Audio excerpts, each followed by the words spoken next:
I raised her for 24 years. I paid for everything, her tuition, her car, her apartment, even the deposit for her wedding venue. Then, on her wedding day, I went to her apartment to help with the final details. She looked at me and said, "The wedding already happened. Yesterday. It was just for special people." I turned and walked away, carrying a silence I didn't know how to name. That night I didn't sleep, and by morning I'd made a decision that would change everything. 5 days later my phone rang. "Dad, the rent didn't go through." "What happened?" I paused and said, "Didn't you already tell me who was special?" That was the day she discovered that being special has a cost, and I was done covering it. Thank you for being here with me. Before we continue, take a moment to leave a comment and tell me where are you watching from. I read every single one, and it truly means more than you know. And one small note before we continue: some details in this story have been fictionalized for entertainment and educational purposes. This story carries lessons about love limits and the cost of the choices we make. I stood outside my daughter's apartment on a Sunday morning in April holding a box of wedding planning folders I'd saved for 24 years. Magazine clippings of flower arrangements, venue ideas I'd bookmarked, a napkin from Mamma Mia Trattoria where we'd talked about having the rehearsal dinner. I'd woken up early that morning, showered, put on my best suit, the navy one I'd bought specifically for this day. Then I'd changed my mind. Too formal for a pre-wedding visit. I'd switched to khakis and a button-down. Something nice but not overdressed. I wanted to see her before the ceremony, maybe help with last-minute details. That's what fathers do. The Pearl District was quiet. Most of Portland was still asleep, though I could see a few joggers along the Willamette River in the distance. Taylor's building was one of those new high-rises, all glass and steel. The kind that costs more per month than I used to make in a season when I first started Clark Landscape and Tree Care 30 years ago. I'd paid the deposit on this place 3 years back, signed as her guarantor when the landlord wanted proof of income. She'd hugged me that day and said I was the best. I checked my watch. 9:30. Early, but not too early. The wedding was this afternoon, she'd said, Sunday, April 20th. And I'd been counting down the days. I knocked. Footsteps inside. Then the door opened. Taylor Clark. My daughter, 29 years old, stood there in an oversized sweatshirt and pajama pants, her dark hair pulled into a messy bun. She looked exhausted. Her eyes were puffy, like she'd been crying or hadn't slept well. She blinked at me, confused. "What are you doing here?" "Morning, sweetheart." I held up the box, smiling. "I know it's early, but I thought I'd drop these off before things get crazy. I found all the old planning stuff we looked at over the years. Figured we could compare notes. See how close you got to. Raymond, what time does the ceremony start?" I checked my watch again. I wanted to get there early. Help set up chairs or greeting guests or whatever you need. I know Connor's family is handling most of it, but... Raymond, stop. Her voice was quiet. I stopped. Something in her tone made my stomach drop. "What's wrong?" I asked. "Did something happen? Is the wedding still on?" She looked down at her bare feet. "The wedding happened." "Okay, good." Relief washed over me. "So it's still this afternoon, then. What time should I—" "No," she shook her head. "It happened yesterday." The words didn't make sense at first. "Yesterday, Saturday." "What do you mean, yesterday?" I said slowly. "The wedding was yesterday." She still wouldn't look at me. "Saturday afternoon. It's over." The box suddenly felt heavy in my hands. "But you said Sunday, April 20th. I have it written down. You told me—" I said April, she said. I never said exactly which day." My mind raced back through our conversations. The coffee shop 3 months ago when she'd told me she was engaged. The phone call about keeping it small. The text message, spring wedding, probably April. She was right. She'd never given me a specific date. I'd assumed. I'd marked the 20th on my calendar a Sunday, because most weddings happened on Sundays, didn't they? "Oh," the word came out flat. I got the day wrong. Raymond. That's okay. I forced a smile. These things happen. I should have confirmed. Should have asked more specifically. I adjusted the box under my arm. Well, congratulations. I'm sorry I missed it. How did it go? Was the weather good? It was fine. Her voice was barely above a whisper. Good. That's good. I nodded, trying to keep my composure. Was it at the venue you showed me, the one by the lake, Shamkstone? Yeah. Beautiful spot. I cleared my throat. I bet you looked stunning. Did the dress turn out the way you wanted? Raymond, please. Who was there? The question slipped out before I could stop it. Just close family? Or did you end up inviting more people? She finally looked up at me. Her eyes were red. Close family. And some friends. Close family. The words echoed in my head. Your mom was there? I said. Not a question. Somehow I already knew. Taylor's shoulders tensed. Yes, a Pamela Thornton. I said her full name. Your biological mother. The one who walked out when you were 5 years old and didn't call once in 24 years. She's trying, Raymond. Taylor's voice had an edge, now defensive. She reached out. She apologized for everything. She's been going to therapy. I wanted to give her a chance. Now that's good, I said. And I meant it. I did. Everyone deserves a second chance.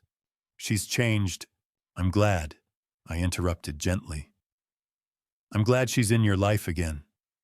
I'm glad she got to see you get married. Taylor bit her lip. A tear rolled down her cheek. I wasn't invited, I said. It wasn't a question, but I needed to say it out loud. Needed to hear how it sounded. It wasn't like that. Was I invited, Taylor? She shook her head. No. The word hung between us like smoke. Why? My voice cracked. 24 years. I was there when you learned to ride a bike.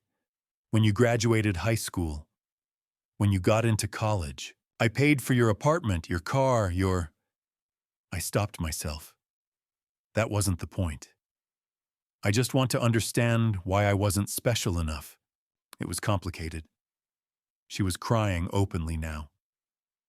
Pamela said she said you'd be upset if you knew she was coming. She said it would cause drama. She said I had to choose, and it was my wedding, so I got to decide who was special. I finished for her. She nodded, tears streaming down her face. I set the box down on her doormat. 24 years of wedding dreams in a cardboard box.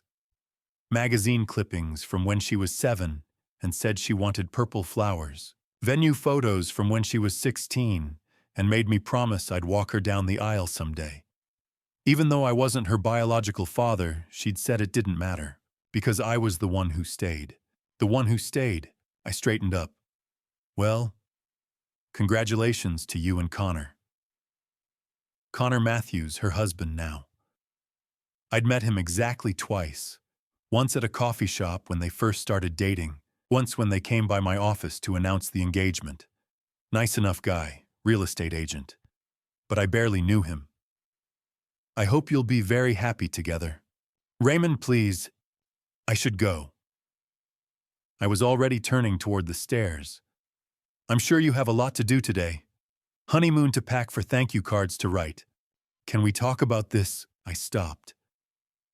Looked back at her standing in the doorway in her pajamas, mascara smudged under her eyes. What is there to talk about? I asked quietly. I'm sorry. She choked on the words. I'm so sorry. I know you are. And I believed her. I could see it in her face, the guilt, the regret. But it didn't change what had happened. I just wish you'd been sorry enough to invite me. I walked down the hallway before she could respond. Behind me, I heard her say my name one more time, but I didn't turn around. I couldn't. The morning air hit me when I stepped outside. Joggers ran past. A couple walked by with coffee cups laughing about something. The world kept moving like nothing had changed, but everything had changed. I sat in my truck for a long time, 20 minutes, maybe more. Just sat there with my hands on the steering wheel, staring at the apartment building. The box was still up there on her doormat. I'd left it behind. 24 years, and I'd left it all behind. When I finally drove home, my house felt emptier than usual. I walked straight to my study and opened my laptop. My hands moved automatically, opening a new document. The cursor blinked at me, waiting. I typed account closure plan. I stared at those 3 words for a long time. Then I saved the document and closed my laptop. I didn't know what came next. But I knew one thing for certain: something had broken that morning. Something I'd spent 24 years building. And I wasn't sure it could ever be fixed. But maybe it didn't need to be. Maybe it was time to stop trying. That night, I couldn't sleep. I lay in bed, staring at the ceiling, seeing her face in that doorway over and over again, hearing her voice repeat itself in my head. It was my day. I got to decide who was special. The words echoed until they felt carved into the dark. Around 11, I gave up pretending rest would come. I walked down the hall to my study, a narrow room barely large enough for a desk, a filing cabinet, and a bookshelf crammed with landscaping manuals and old photo albums. I turned on the desk lamp and opened the bottom drawer of the cabinet. Behind tax returns and insurance forms sat a cardboard box. Not the wedding folders I'd left at her apartment. This one was older, heavier. Years ago, I'd labeled it in black marker T, important. I lifted it onto the desk and opened the lid. 24 years of my life looked back at me. The first item was a watercolor painting on construction paper stick figures holding hands. Above it, in a teacher's handwriting, Taylor Clark Kindergarten. Me and my dad. She'd been 5 years old 3 months after Pamela Thornton, her biological mother, walked out without a word. I remembered coming home from work one September afternoon and finding Taylor sitting on the porch steps clutching that painting. Teacher said we had to draw our family, she'd said quietly. I'd sat beside her. That's beautiful. There's only 2 people. She looked up at me with wide brown eyes. Is that okay? That's perfect, I told her. Some families are big, some are small. Ours is just right. That same year, I attended my first parent-teacher conference alone, surrounded by couples. Her teacher praised how bright she was. Walking to the truck afterward, Taylor slipped her hand into mine. Raymond, she asked, still unsure what to call me. Are you my real dad? I crouched to her level. I'm the dad who stays. That's the realest kind there is. She hugged me so tightly I could barely breathe. I set the painting aside and picked up the next item, a slightly faded photograph. Taylor on a bicycle I'd spray-painted purple because it was her favorite color. She was 11, grinning so wide her eyes nearly closed, knees scraped and bandaged. I stood behind her, one hand on the seat, running alongside. That afternoon took 3 hours in the elementary school parking lot. She fell 6 times, skinned her knees twice, threw her helmet once, and shouted, I can't do it. Yes, you can, I said. You just haven't done it yet. On the 7th try, she found her balance. I let go and watched her pedal away, wobbling but upright. When she realized she was riding alone, she turned back with pure, unfiltered joy on her face. I would give anything to return to that moment. Next was her high school graduation program. I found her name, Taylor Elizabeth Clark, class of 2014. She was 18. I'd sat in the bleachers that June morning and watched her cross the stage in her cap and gown.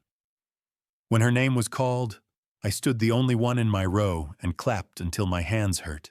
Afterward, in the parking lot, she ran to me and wrapped her arms around my neck.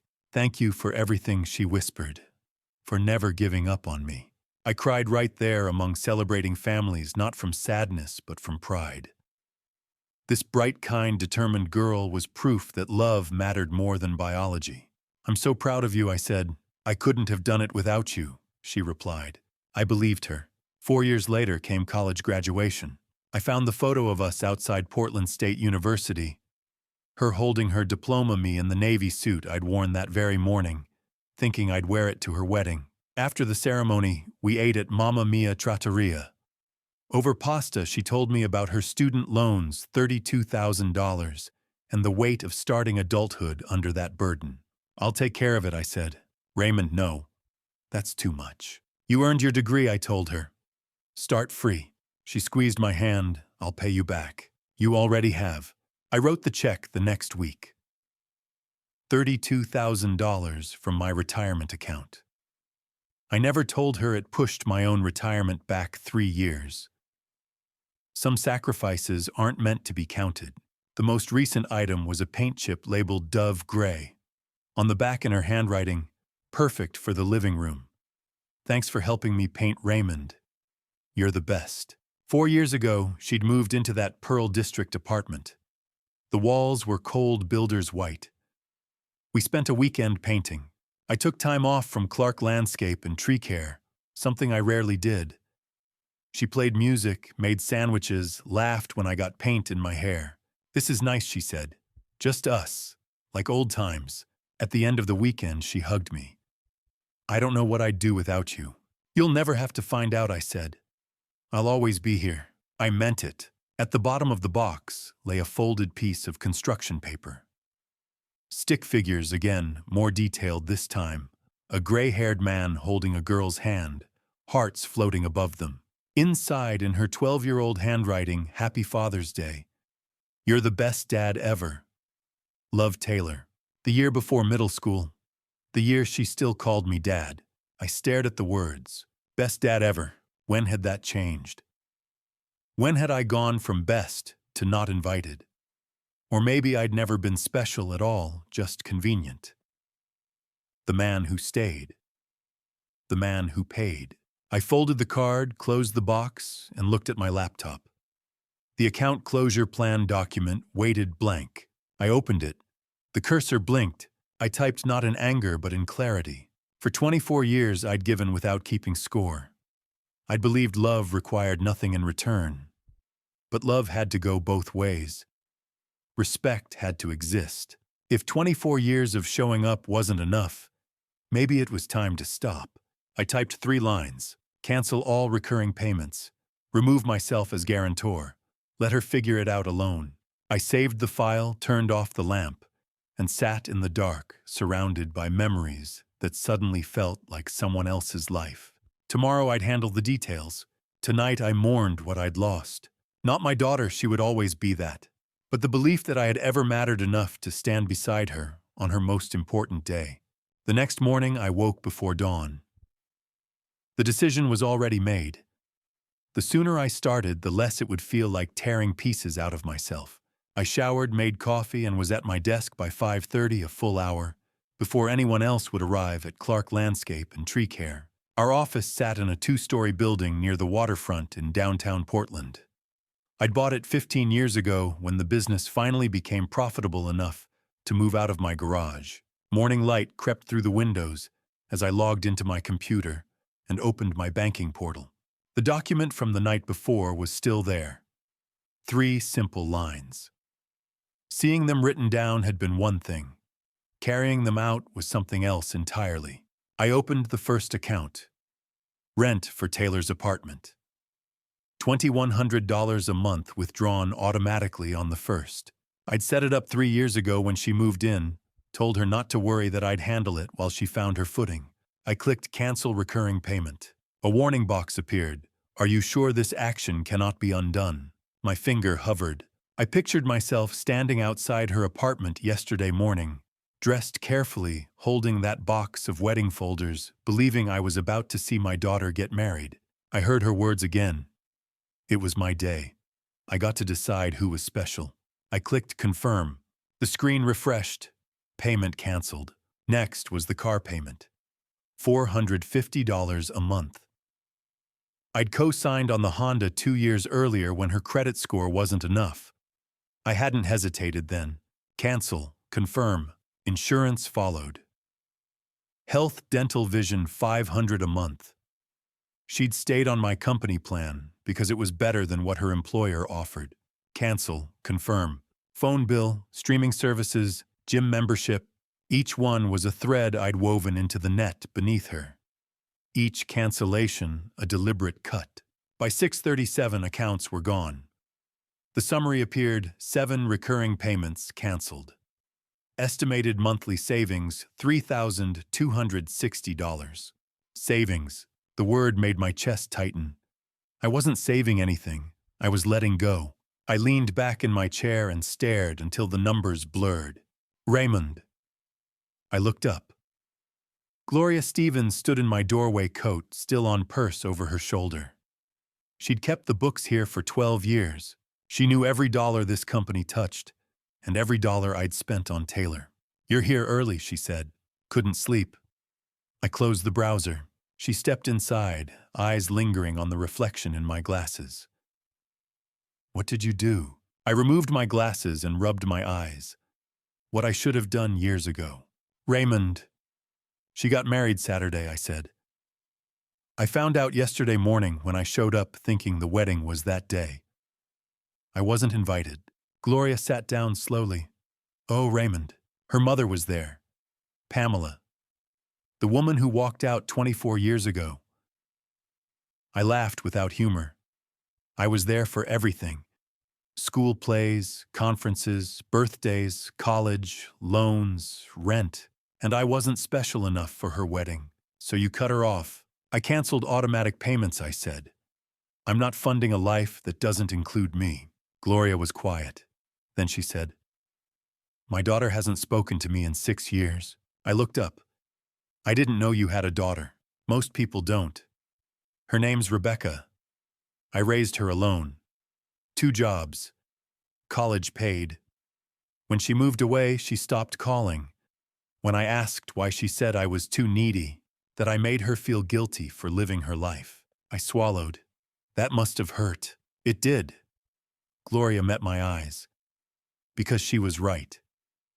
I kept score. I reminded her of every sacrifice. You didn't. You gave because you loved her. If she can't see that the failure isn't yours, then why does it feel like it is? "Because you're a good father," she said gently. "Good fathers always blame themselves." She stood. "You did the right thing. Love isn't one way. If she wants you back, she needs to see you as her father, not her provider." "Thank you." She paused at the door. "Rebecca called me last year. She'd had a baby. We're rebuilding slowly. Sometimes people need to lose something before they understand its value." After she left, I sat alone. Around 8, my phone rang. Dennis Crawford, my business partner. "You okay?" he asked. Gloria told me. "I'm fine. You want breakfast talk?" "No. I need time." "She's going to call," he said. "When payments fail." "I know. What will you say?" I thought of teaching her to ride a bike. Graduation days. Paying off her loans. "I'll tell her it's time she stands on her own." Dennis exhaled. "I think you're doing the right thing. We'll see." Afterward, I emailed the property management company. "Please remove Raymond Clark as guarantor for Unit 408. Effective immediately." I reread it, then sent it. At 8:15, I checked the portal one last time. 7 accounts closed. 24 years of support undone. I shut down my computer. I didn't call her. I didn't explain. The first of the month was 5 days away. She'd notice soon enough. 5 days later, my phone rang during a client meeting. Taylor's name lit up the screen, her college graduation photo smiling at me. I let it ring. Then I stepped into the hallway and answered. "Hello, Taylor." Her voice was sharp, frantic. "What did you do?" 5 days after I cut her off, she came to my office. I heard her voice in the lobby, first sharp, desperate, cutting through the usual Saturday morning quiet. We were only open half days on weekends, and most of the crew was out on jobs. Gloria was at the front desk, and I heard her say, "Miss Clark, he's in a meeting. You can't just..." Then footsteps, fast, determined. My office door flew open. Taylor stood in the doorway, and I barely recognized her. Her face was flushed, her hair pulled back in a messy ponytail, wearing sweatpants and an oversized jacket like she'd thrown on whatever was closest, and rushed out the door. Her eyes were red from crying or from not sleeping, I couldn't tell. Maybe both. Behind her, Gloria appeared out of breath. I'm sorry, Raymond. It's okay, Gloria. I set down my pen. Come in, Taylor. Gloria hesitated, then stepped back and closed the door, leaving us alone. Taylor didn't sit. She stood there, hands clenched into fists at her sides. What did you do? She said. I'd known this moment was coming. Had rehearsed it in my head a dozen times over the past 5 days. But now that she was here, standing in my office, looking like her world was falling apart, all my carefully prepared words evaporated.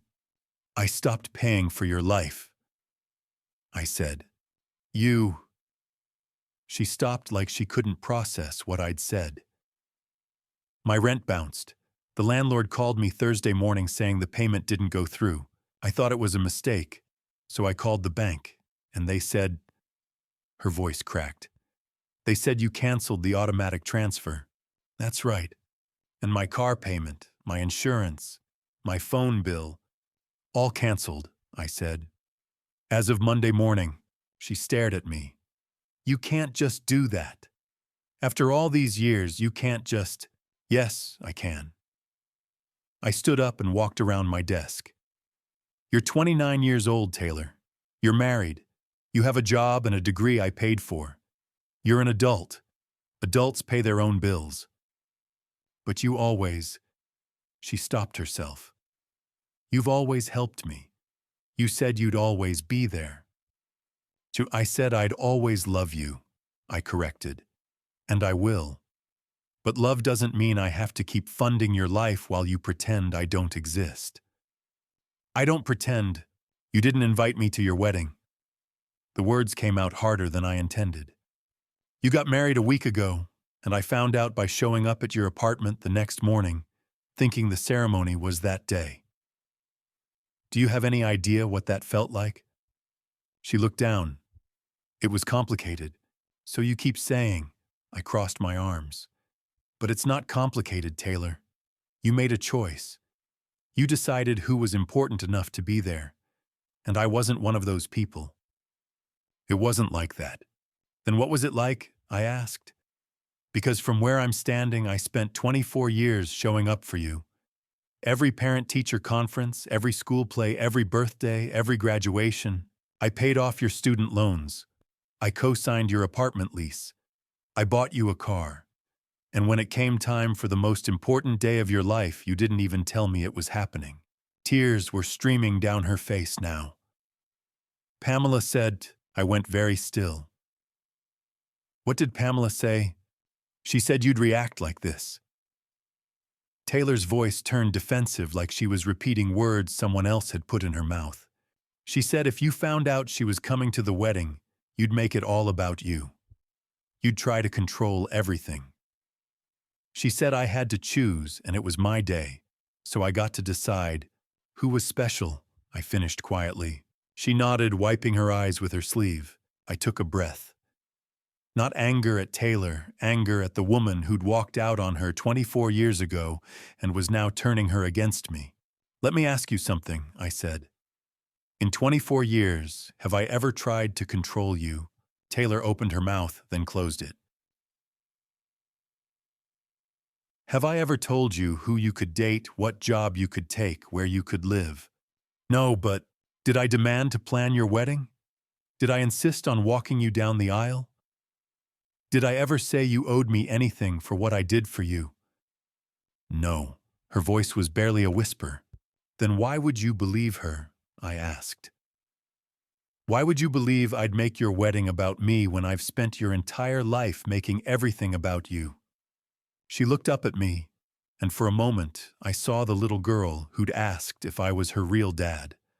The one who'd hugged me after learning to ride her bike. The one who'd said she couldn't have graduated without me. I don't know, she said. She's my mom. I wanted to believe she'd changed. I understand that, and I did. But you gave her a chance at my expense. You cut me out to let her in. I didn't mean... It doesn't matter what you meant, I said quietly. What matters is what you did, and now you need to figure out how to handle the consequences. So this is punishment. Her voice rose. You're punishing me because I hurt your feelings. No, Taylor. I looked at her directly. I'm teaching you what it feels like to not be special.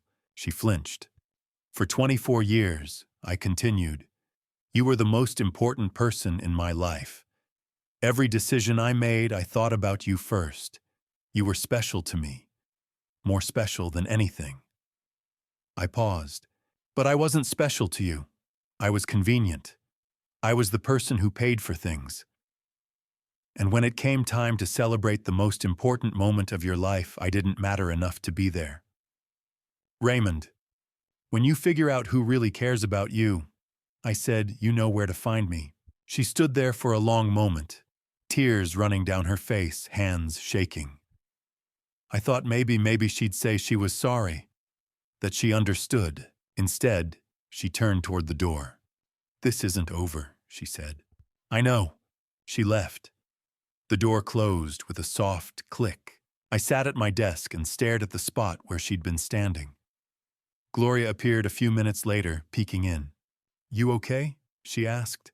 No, I said, but I will be. She nodded and quietly closed the door. I'd thought standing my ground would bring relief. It didn't. All I felt was tired. 2 weeks after our confrontation, Dennis Crawford, my business partner for the past 15 years, called me at the office. You need to hear this, he said. His voice had that tone, the one that meant trouble. I set down my coffee. I'm listening. Taylor's behind on rent. I ran into Mr. Carlson yesterday. He owns that building in the Pearl District. He posted a 3-day notice on her door last week. I'd known this would happen. But hearing it confirmed still hit hard. She's been trying to get loans, Dennis continued. Applied at 3 banks. Got denied every time, no cosigner, not enough income. And that woman I saw her with at the bank. Dennis paused. She's at the apartment every day. Stays over most nights from what the neighbors say. My jaw tightened. Pamela Thornton, her biological mother. The one who left when she was 5. She helping with money. I doubt it, I said. She's helping with something else. Making sure Taylor knows this is all my fault. What's the plan? Dennis asked. I wait, I said. For her to figure out who's really on her side. After we hung up, I tried to focus on work. But my mind kept drifting back to Pamela staying at Taylor's apartment, whispering in her ear every night. Around noon, my phone rang. Unknown number. Mr. Clark. A young woman's voice. My name is Kimberly Stone. I'm a friend of Taylor's. I sat up straighter. Okay, I shouldn't be calling, she said quickly. Taylor doesn't know. But something's not right. What do you mean? Taylor's been different since her mom came back. She cries every night. She barely sleeps. And Pamela, she's always there. Always talking. Kimberly's voice dropped. She says you never really loved Taylor, that you only wanted to control her. She says it all the time, Mr. Clark. Over and over. My chest tightened. Does Taylor believe it? I don't know, Kimberly admitted. Sometimes I think she does. But other times I catch her looking at old photos of you two and she just cries. There's something else, Kimberly continued.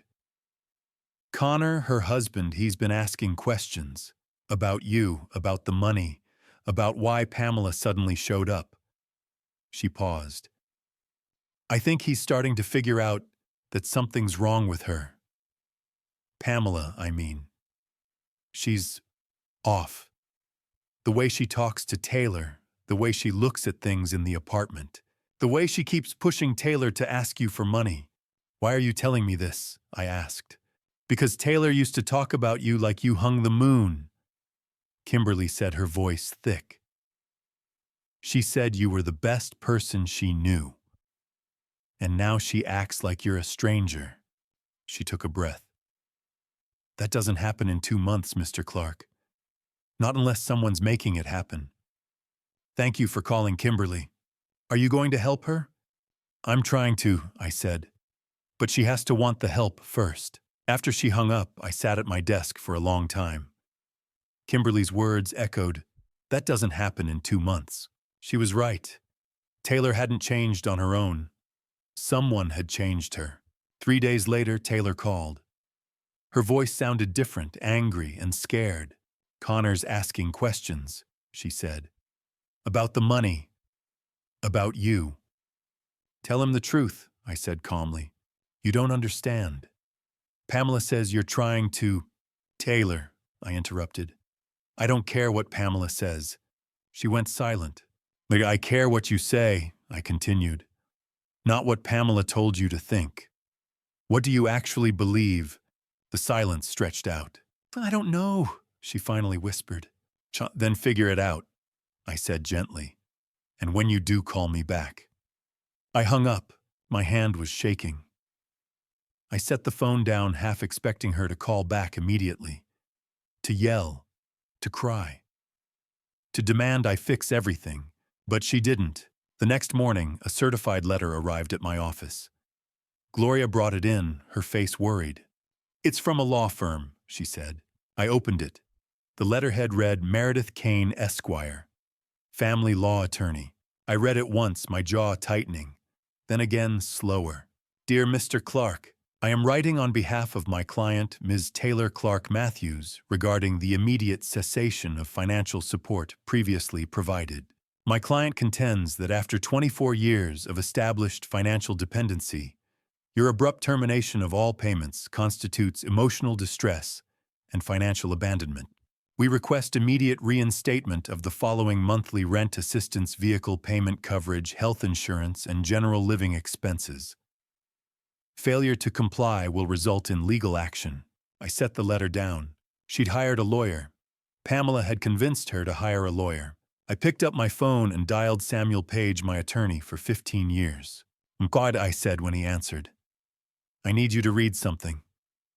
A week later, the certified letter sat on my desk like a loaded gun. Samuel Page, my attorney for the past 15 years, a man who'd helped me through business disputes and contract negotiations, read it twice before he looked up at me. "They don't have a case," he said. We were sitting in his office downtown, a space I'd been to dozens of times over the years. Samuel was in his 60s, gray-haired and calm in a way that always made me feel like whatever problem I brought him could be solved. Today I needed that calm more than ever. "Walk me through it," I said. He set the letter down and leaned back in his chair. "Meredith Kane is fishing. She's throwing legal terms around, hoping you'll panic and write a check to make it go away." He tapped the letter. "The unjust termination of financial support, emotional distress, implied contract. None of it holds water." "Why not?" "Because Taylor is 29 years old," Samuel said simply. "She's a legal adult. She's married. She has a job. You have no legal obligation to support her." "But I raised her for 24 years. Out of love," Samuel said. "Not because the law required it. That's the difference." He pulled out a legal pad and started writing. "Let me ask you something. Did you ever legally adopt Taylor?" I shook my head. "Her mother, Pamela, she just left one day. Never signed custody papers, never called. I became her guardian by default, but I never went through formal adoption. So there's no legal parent-child relationship." The words hit me harder than I expected. "No." Samuel's expression softened. "Raymond, I'm not saying you weren't her father. You were, in every way that matters. But legally speaking, you had no obligation. You could have walked away at any point and owed her nothing. I never wanted to walk away. I know." He finished writing and looked up. "Which is why this letter is particularly offensive. Meredith Kane is essentially arguing that because you chose to be generous for 2 decades, you're now legally required to continue being generous forever. That's not how the law works." "What about the implied contract angle?" I asked. "She's claiming I created a dependency." "Irrelevant." Samuel's voice was firm. "Adults are responsible for their own lives. You could have paid every bill for 40 years, it still wouldn't create a legal obligation. The only way she could win this case is if you'd signed a written agreement promising lifelong support. Did you? No. Then we're done here. He picked up his pen again. I'm going to write a response. Polite but firm. I'll explain that you have no legal obligation to provide support, that Taylor is a capable adult with her own income, and that any further legal threats will be considered harassment. I watched him write, feeling something hollow settle in my chest. No legal relationship, like she never existed. Samuel stopped writing and looked at me. Raymond, the law doesn't define what you two had. Love defines that. What you did for her, that was real. That mattered. Don't let some attorney's letterhead make you doubt that. But it didn't matter enough for her to invite me to her wedding. No. Samuel agreed quietly. It didn't. And that's why you're here. He finished the letter and slid it across the desk. I read it clear, professional, unambiguous. A wall built of legal language between me and Taylor. How long until she gets this? I asked. I'll send it certified mail this afternoon. She'll have it by Friday. And then nothing, Samuel said. Unless she wants to file an actual lawsuit, which I doubt. Meredith Kane isn't stupid. She knows she doesn't have a case. This was a Hail Mary, an attempt to scare you into compliance. It almost worked, I admitted, but it didn't. Samuel stood up and walked me to the door. You're doing the right thing, Raymond. Sometimes love means setting boundaries, even when it hurts. I left his office and walked to my truck. The afternoon sun was bright traffic moving normally, people going about their lives. Everything looked the same, but I felt like something fundamental had shifted. No legal relationship. 24 years, and in the eyes of the law, we were strangers. I was halfway to my truck when my phone rang. Unknown number. I almost didn't answer, but something made me stop. I'm Mr. Clark. A man's voice. Professional. Careful. My name is Harold Bishop. I'm an attorney. I need to speak with you about Taylor Clark and a man named Thomas Westfield. I froze. Who? Hockey. Thomas Westfield. Bishop repeated. I'm the executor of his estate. He passed away 3 months ago. I don't know anyone named Westfield. I know, Bishop said, but he knew Taylor. And there's something you need to see. What kind of something? The kind that changes everything. Bishop paused. Can I come to your office tomorrow? This conversation needs to happen in person. I stood in the parking lot, phone pressed to my ear, trying to make sense of what I was hearing. How do you know about me? Mr. Westfield's estate is complicated, Bishop said carefully. And you're a significant part of Taylor's life. Or you were. I need to talk to you before I talk to her. About what? To tomorrow, Bishop said. 2 o'clock? Your office? I'll explain everything then. He hung up before I could respond. I stood there for a long moment staring at my phone. Thomas Westfield. I'd never heard that name in my life. But Harold Bishop's voice had been careful, too careful, like he was holding information that could explode if handled wrong. I called Samuel back. I said when he answered. There's someone I need you to meet tomorrow. Why? Because, I said slowly. I think someone just opened a door I didn't know existed. Harold Bishop arrived at my office the next afternoon, carrying a leather portfolio that looked older than both of us combined. Samuel Page sat beside me. I'd asked him to stay after our meeting about Meredith Kane's letter. Whatever Bishop had come to tell me, I wanted a witness, someone who could confirm I wasn't losing my mind. Bishop settled into the chair across from my desk, opened the portfolio, and slid a photograph toward me. This is Thomas Westfield, he said. The man in the photo was maybe 68, silver hair, kind eyes behind wire-rimmed glasses. He wore a polo shirt, With a small logo, I recognized Westfield Electronics. They had 3 stores across Oregon, Portland, Salem, and Eugene. I'd bought a laptop from the downtown location a few years back. He passed away on February 15th of this year. Bishop continued. Myocardial infarction. Sudden at home. I studied the photo, confused. I don't understand what this has to do with Taylor. Bishop's expression didn't change. Mr. Westfield was Taylor's biological father. The room tilted. Samuel leaned forward. Biological father, are you certain? Bishop slid another document across the desk, a DNA paternity test from a lab in Beaverton, dated October 2020. Probability of paternity, 99.97%. Thomas and Pamela Thornton had a relationship in 1995. Bishop explained. It was brief. When it ended, Pamela married Hugh Raymond in early 1996. Taylor was born in November of that year. My hands were shaking. I set the test results down carefully. Thomas didn't know about Taylor. Bishop continued. Not for years.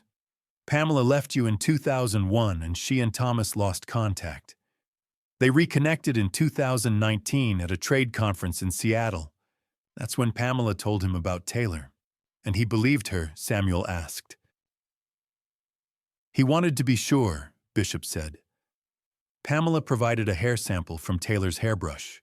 The test confirmed it in 2020. I found my voice. Why didn't he contact Taylor directly? He wanted to, Bishop said quietly. But Pamela convinced him it would hurt Taylor. That you, Raymond, were the only father Taylor had ever known, and that revealing the truth would cause more harm than good. Thomas respected that. He believed Pamela had Taylor's best interests at heart. He didn't know her like I did. Bishop pulled out another document, Thomas Westfield's last will and testament, updated September 12, 2024. Last summer, Thomas was diagnosed with stage 4 pancreatic cancer, Bishop said. He knew he didn't have much time. In September, he updated his will to include Taylor as a beneficiary. He left her $300,000. The number hit me like a fist. 300,000, Samuel repeated. Bishop nodded. Thomas never met Taylor, but he wanted to provide for her. He asked me to locate her after his death and inform her of the inheritance. I stared at the will at Taylor's name typed in black ink under beneficiaries. Probate takes time, Bishop continued. I didn't finalize the estate until late March. I attempted to contact Taylor in early April, but she didn't return my calls. When I ran a background check to verify her address, I found something concerning. He slid another page across the desk, a credit report. Pamela Thornton. Outstanding debt $47,000. I also discovered, Bishop said, that Pamela contacted Taylor in January, 1 month after Thomas passed away. And 1 month after that, Taylor stopped speaking to you. My chest tightened. Samuel's voice was sharp. You think Pamela Thornton is manipulating Taylor to access the inheritance? I think it's a possibility, Bishop said carefully. If Taylor doesn't know about Thomas and Pamela convinces her that you've abandoned her, Taylor may be vulnerable to influence. Pamela could persuade her to share the money or pay off Pamela's debts. I thought about the legal letter, the desperation in Taylor's voice during our last call. The woman Dennis saw at the bank. What do you need from me? I asked. Bishop met my eyes. I need your permission to tell Taylor the truth. She deserves to know who her biological father was and why he left her this inheritance. But I wanted to speak with you first. You raised her. You're her father in every way that matters. Biology doesn't make you a father, I thought. Love does. Tell her, I said. Bishop nodded and reached into his portfolio one last time. He pulled out a sealed envelope cream-colored with Taylor's name written in careful script. Thomas left this for her, Bishop said. I'm required to deliver it when I disclose the inheritance. I thought you might want to be there when she reads it. I stared at the envelope. What's in it? Samuel asked. I don't know, Bishop said. But Thomas told me it explains everything, why he stayed away, what he wanted for Taylor, and what he hoped she'd understand about the choices he made. He stood leaving the envelope on my desk. I'll contact Taylor tomorrow, he said. If you'd like to be present when I meet with her, let me know. After he left, Samuel and I sat in silence. The envelope lay between us like a grenade. 2 weeks after Harold Bishop sat in my office, Connor Matthews sat across from me in the same chair. He looked like he hadn't slept in days. His tie was loose, his shirt wrinkled. He'd called that morning and asked if we could meet, just the two of us, away from Taylor. I need to tell you what happened that week, he said. Because now I understand why you did what you did. I folded my hands on my desk. Go ahead. Connor leaned forward, elbows on his knees. It was the same afternoon Bishop came to see you, he began. I was home early, showing got canceled. I was looking for the dishwasher warranty because the thing was leaking again. Taylor keeps all that stuff in the desk drawer in the living room. He paused, swallowed hard. I found a credit card statement instead. His voice was quiet. $18,000. Balance due. And it was in my name. I didn't move. I didn't recognize half the charges. Connor continued. Nordstrom, $3,400. Some spa place I'd never heard of, $1,200. A furniture store, $5,500. And then there was a line item that just said family loan, $8,000. He looked at me. I sat there staring at that statement for 20 minutes. My stomach was in knots, because I didn't remember charging any of it. I could see the moment playing out, the confusion, the slow dawning realization. I asked her about it that night, Connor said. I waited until after dinner. I tried to keep my voice calm. I said, Taylor, I found a credit card statement today. Can you explain these charges? He rubbed his face with both hands. She got defensive immediately. She said, that's for the wedding. You said we could use it. I said, we agreed on a budget. This is 3 times what we talked about. She said, things came up. You don't understand how expensive weddings are. Connor's jaw tightened. Gee, then I asked about the family loan.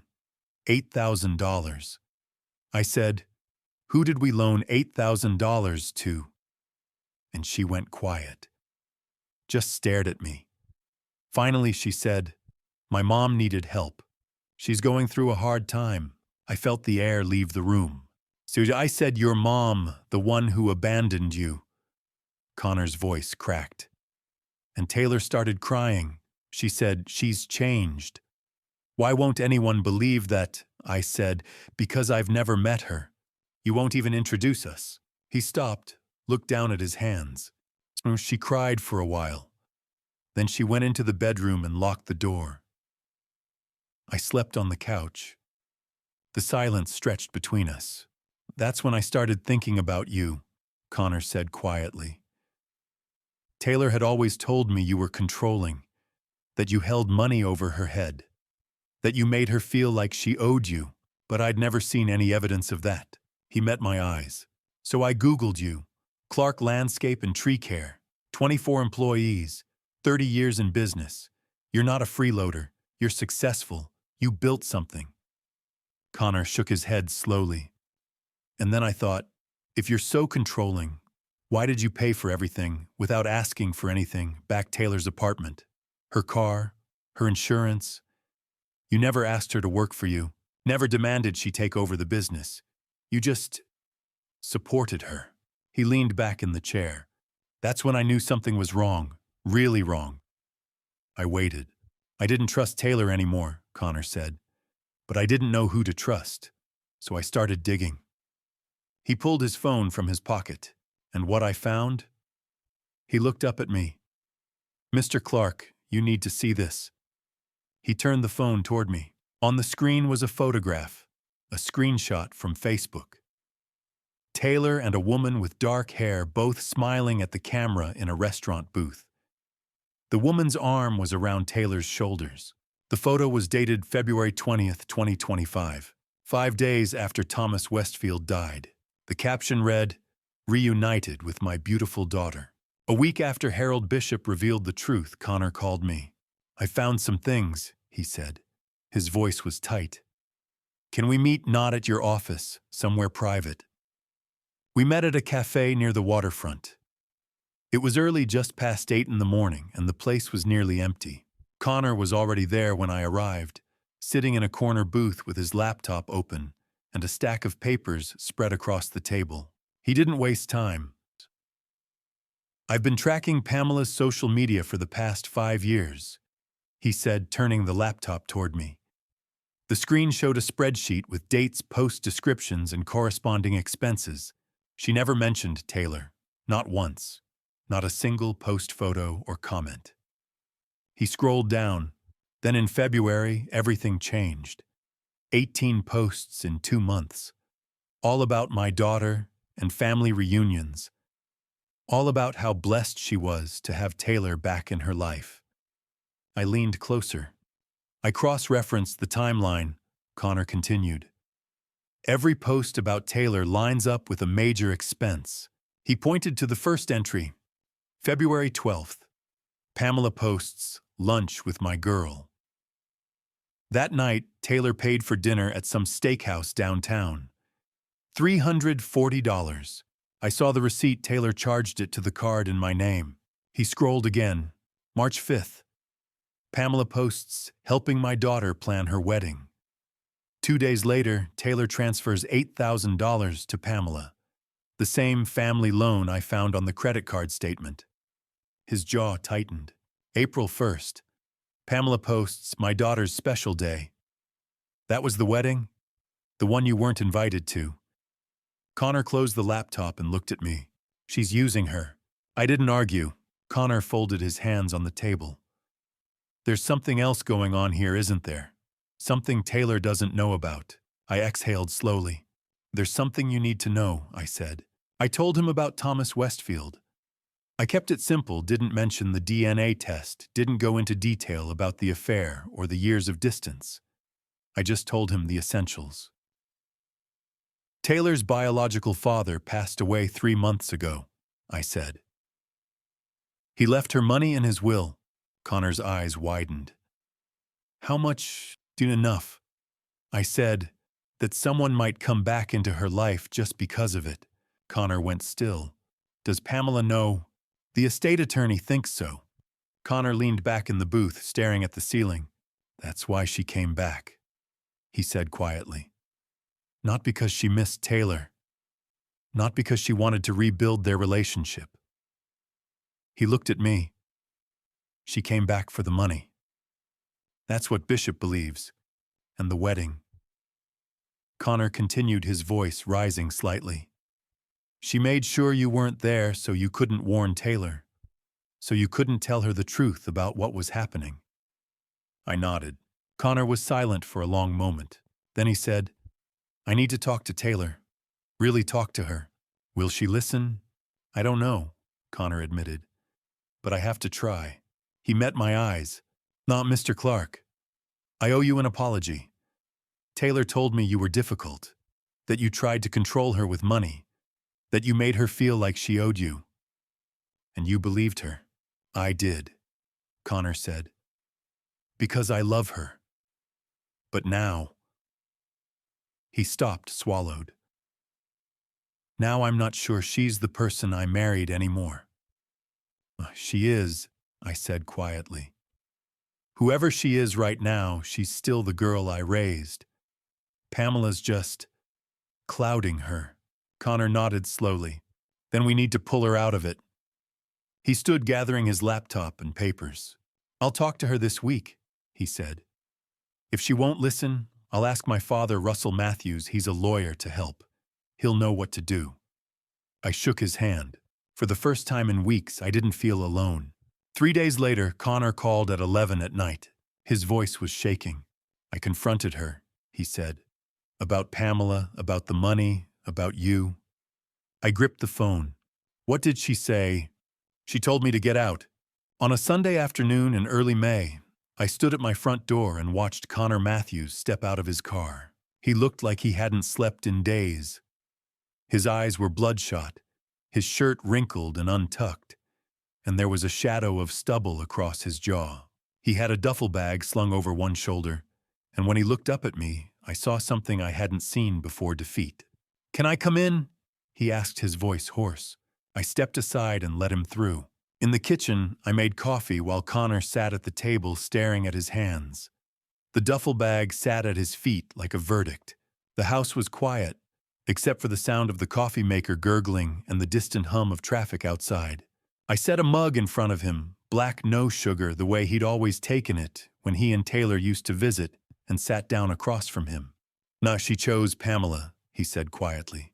I wrapped my hands around my own mug and waited. "Tell me what happened." Connor took a long breath, staring into the steam rising from his coffee. "It was Thursday night," he said. "I waited until Pamela went out. She'd been staying at the apartment almost every night, sleeping on the couch, always there. I thought if I could just talk to Taylor alone, maybe I could get through to her." He wrapped his hands around the mug, as if trying to absorb its warmth. I asked her about the timeline. I said, "Your mom showed up 1 week after Thomas Westfield died. Did you know that—" Connor paused, his throat working. "She just stared at me. She said, 'Who's Thomas Westfield?'" I closed my eyes. "I told her." Connor continued, his voice carefully controlled. "I said, 'Your biological father.' She looked at me like I'd lost my mind.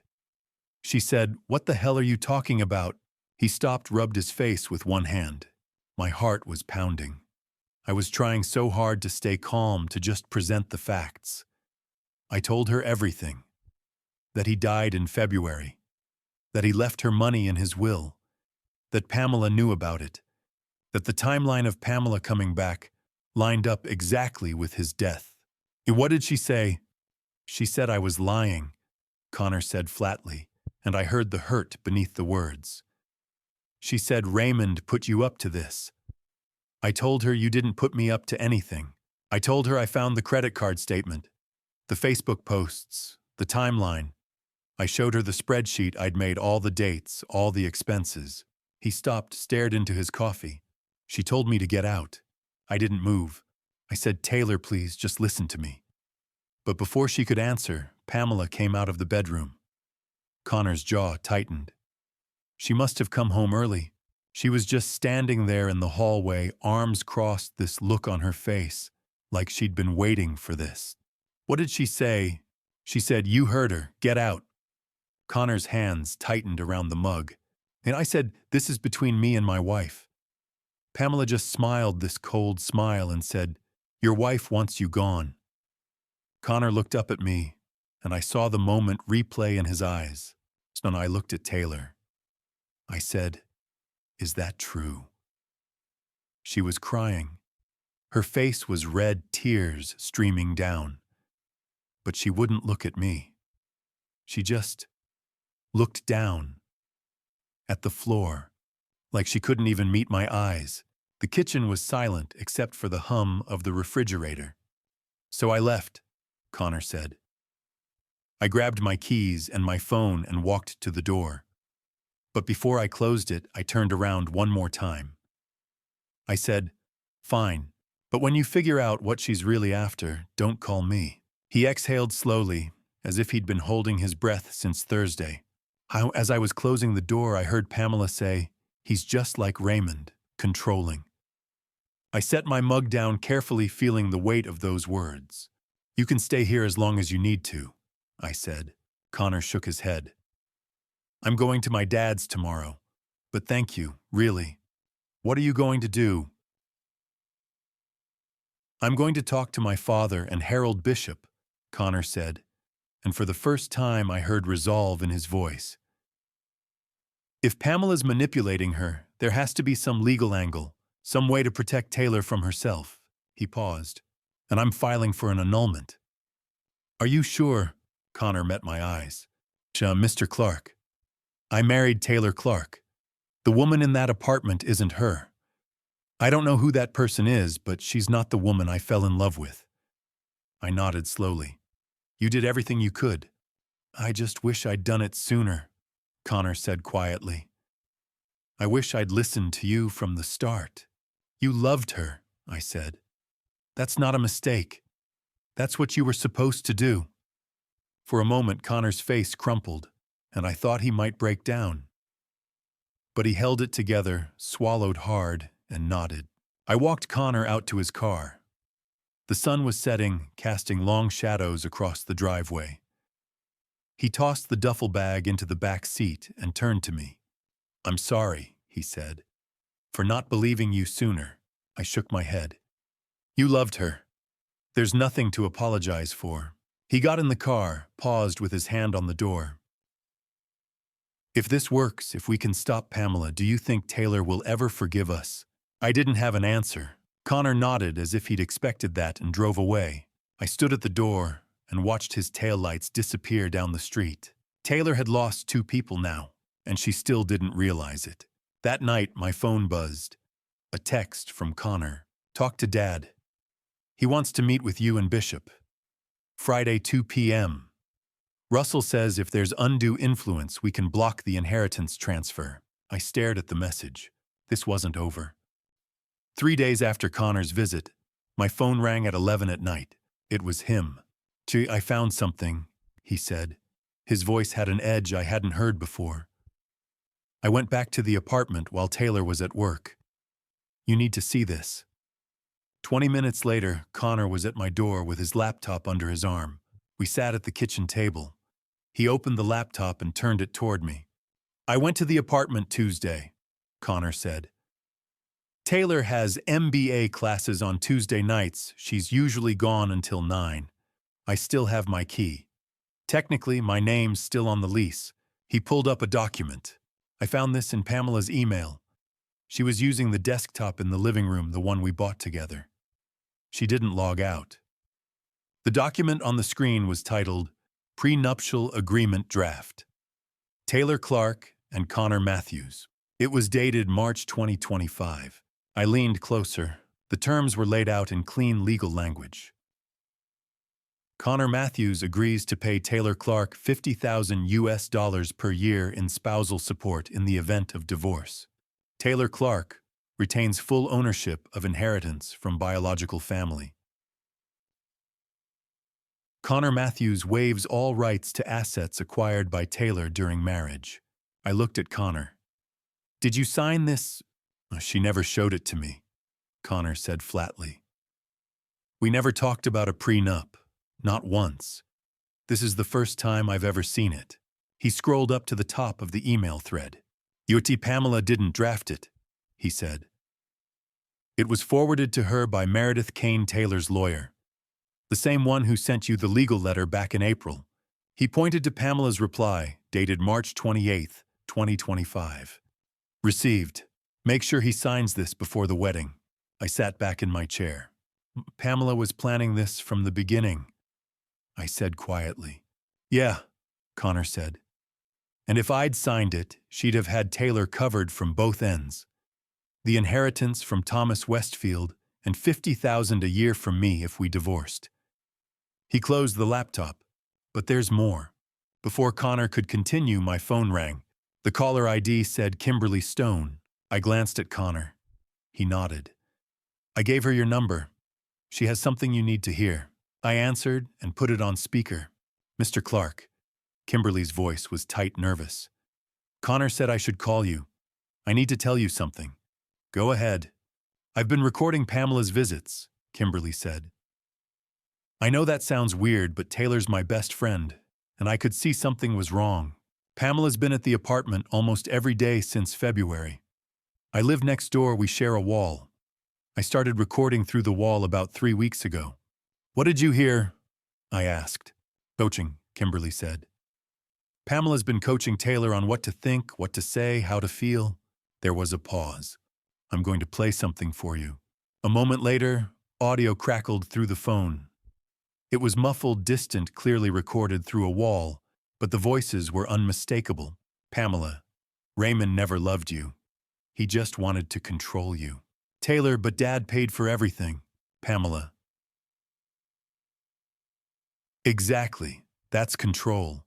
Real love doesn't have a price tag. "Taylor, I don't know anymore. Pamela, do you want to be his puppet forever?" The audio cut off. Connor's jaw was tight. I felt my hands clench into fists. There's more, Kimberly said. Last week I heard Pamela on the phone with someone sounded like a debt collector. She said she owed $47,000. She told them, "My daughter's about to come into money. I'll pay you back after." Kimberly's voice softened. She's not here because she loves Taylor. She's here because she needs that inheritance. I closed my eyes. "Will you testify to this?" I asked. "Yes," Kimberly said without hesitation. "I'll bring the recordings. I'll do whatever it takes to help Taylor." "Thank you." After we hung up, Connor and I sat in silence. "She came back because of the inheritance," I said quietly. "She isolated Taylor from you so you couldn't warn her," Connor added. She's planning to take the $300,000, Connor nodded. "And the prenup was insurance. If I divorced her, Taylor would still get $50,000 a year from me. Pamela made sure Taylor would have income no matter what. We need to tell Bishop." "I already did," Connor said. "He's meeting with the probate judge on Monday. If we can prove undue influence, he can delay the transfer." I looked at him. "This could work." "It has to," Connor said. After Connor left, I sat alone in the dark kitchen. Every piece fit now: Pamela's debt, the inheritance, the timeline, the manipulation. Taylor wasn't a villain. She was trapped. And she didn't even know it. Friday morning, I put on my best suit. At 2 o'clock, I walked into Harold Bishop's conference room. Russell Matthews, Connor's father, a family law attorney with 30 years of experience, was already there. So was Samuel Page. Connor sat at the far end of the table, a binder of documents in front of him. Bishop looked at me, then at Russell. "Bring them in," he said. "All of them. Stop right here. The door is about to open. Taylor is about to walk in and see everything Raymond Connor and the truth she's been avoiding for 6 months. Comment now. What do you think Taylor's reaction will be? And subscribe to the channel if you want to see the moment the truth gets exposed." A quick note before we continue: some details in this story may have been dramatized or fictionalized to convey the lesson more clearly. If this doesn't sit right with you, you're absolutely free to stop here. At 2 o'clock that Friday afternoon, I stepped into Harold Bishop's conference room. It was a vast space glass walls overlooking downtown Portland, a long oak table that could seat 20. Russell Matthews sat at one end, his reading glasses perched on his nose, a stack of legal folders in front of him. Samuel Page sat at the other, quiet and steady as always. Connor stood by the window, hands in his pockets, staring out at the city. And in the middle, 3 empty chairs, for Taylor, Pamela, and the truth. Bishop gestured for me to sit. I took the chair beside Russell. "They'll be here at 2:30, Bishop said. "I asked Ms. Thornton and Ms. Clark to arrive then." "They don't know you're here." Russell looked up. "Is that proper?" It's necessary," Bishop replied. If Pamela knew we were gathering evidence, she'd coach Taylor on what to say. Connor turned from the window. "How much does Taylor know?" "She knows there's an inheritance," Bishop said. "She doesn't know the amount or the source. And she doesn't know about Thomas," I said quietly. "No," Bishop confirmed. "Today she will." At 2:30, the door opened. Taylor walked in first. The moment she saw me, she froze. "What is this?" she said. Pamela followed a step behind her, eyes scanning the room. When she saw Connor by the window, her face went pale. "Taylor, we're leaving," Pamela said, reaching for Taylor's arm. "Miss Thornton, please sit," Bishop said calmly. "This is a legal proceeding." "We don't have to stay," Pamela said, her voice tight. Russell stood. "Actually, you do. I'm Russell Matthews, attorney at law. If you leave, we'll file for a restraining order within the hour." Pamela's jaw tightened. She pulled out a chair and sat down hard, pulling Taylor down beside her. Taylor looked across the table at me. "Did you do this?" she asked, her voice shaking. "No," I said. "Mr. Bishop did." Bishop folded his hands on the table. "Mrs. Clark, my name is Harold Bishop. I am the executor of the estate of Thomas Westfield." Taylor blinked.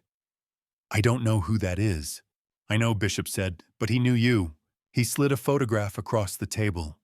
It was a professional portrait, a man in his late 60s with silver hair and wire-rimmed glasses. Thomas Westfield. Taylor stared at it. I've never met him. Thomas Westfield passed away on February 15th of this year, Bishop said. He left you $300,000 in his will. Taylor's eyes went wide. Pamela leaned forward. Why would a stranger leave money to her? Bishop turned his gaze to Pamela. He wasn't a stranger to you, was he, Ms. Thornton? Pamela's face didn't change. I don't know what you're talking about. Connor spoke from the window, his voice cold. You met him in 1995. You had an affair with him. Taylor turned to her mother. What? Pamela shook her head. That's ridiculous. I don't know. Stop, Bishop said quietly. He pulled out a second photograph and slid it across the table. It was older, slightly faded. A younger Pamela, maybe 30, standing beside a younger Thomas Westfield at what looked like a company picnic. They were smiling. His arm was around her waist. The date stamp in the corner read, August 1995. Bishop laid out 3 more photos. Pamela and Thomas at a restaurant, at a park, in front of a Christmas tree, all dated between 1995 and early 1996. Taylor stared at them, her face drained of color. Bishop's voice was steady, matter-of-fact. Thomas Westfield was your biological father, Ms. Clark. The room went silent. Taylor looked at me. That's not possible, she whispered. Raymond. I met her eyes. I'm not your biological father, Taylor, I said quietly. I never was. Her face crumpled. Pamela stood up abruptly. This is absurd. You can't prove... Russell's voice cut through the room like a knife. We can, and we will. Pamela sat back down. Taylor was staring at me, her eyes filling with tears. And you knew, she whispered. I nodded slowly. And you stayed, her voice broke. Because you're my daughter, I said. Biology doesn't matter. She covered her face with her hands. Bishop reached into his briefcase and pulled out 2 envelopes. The first was cream-colored with Taylor's name, written in shaky, careful handwriting across the front. This is from Thomas, Bishop said, setting it on the table in front of Taylor. But before you open it, there's something else you need to see. He placed the second envelope beside the first. DNA test results from 2020. The envelope lay on the conference table like a bomb. Taylor stared at it, her hands pressed flat against the table as if holding herself steady. Pamela's hand reached out toward it, fingers trembling, then froze mid-air. Bishop opened it himself and read aloud, his voice clinical and clear. High probability of paternity, 99.97%. The room went silent. Taylor's face went white. She shook her head slowly, as if trying to shake off the words. And no, she whispered. That can't be. Bishop continued reading from the lab report, his tone unchanged. Sample A, Thomas Westfield, deceased. Sample B, hair follicle belonging to Taylor Clark. Collected November 2020. Taylor's head snapped up, her eyes wide. Hair follicle. Her voice was rising. I never gave anyone my hair. I didn't take any test. Thomas collected it without your permission, Bishop said gently. He wanted to be certain before he contacted you. Taylor stared at him, her mouth open, struggling to form words. Why didn't he contact me? She finally said, her voice breaking. Bishop's gaze shifted to Pamela. Miss Thornton told him it would hurt you. Pamela's voice rose, immediately defensive and sharp. I was protecting her. She didn't need some stranger coming in and... Connor's voice cut through the room like a blade. No, you were protecting yourself. Pamela's face flushed red. Her hands gripped the edge of the table. Russell Matthews stood and began laying out documents on the table one by one like a prosecutor presenting evidence. Let's talk about the timeline, he said. He pointed to the first document. February 15th, 2025. Thomas Westfield dies of a myocardial infarction at his home in southeast Portland. He slid the second document forward. February 20th, 2025. 5 days later. Pamela Thornton contacts Taylor Clark for the first time in 24 years. Taylor's eyes darted to the dates. She was shaking her head again, small movements as if trying to deny what she was seeing. Russell placed a third document on the table, a text message thread, printed out, highlighted in yellow. Late February 2025. Taylor stopped speaking to Raymond Clark. He placed the final document down. April 1st, 2025. Taylor Clark marries Connor Matthews. Raymond Clark is not invited to the wedding. Taylor's hands were shaking.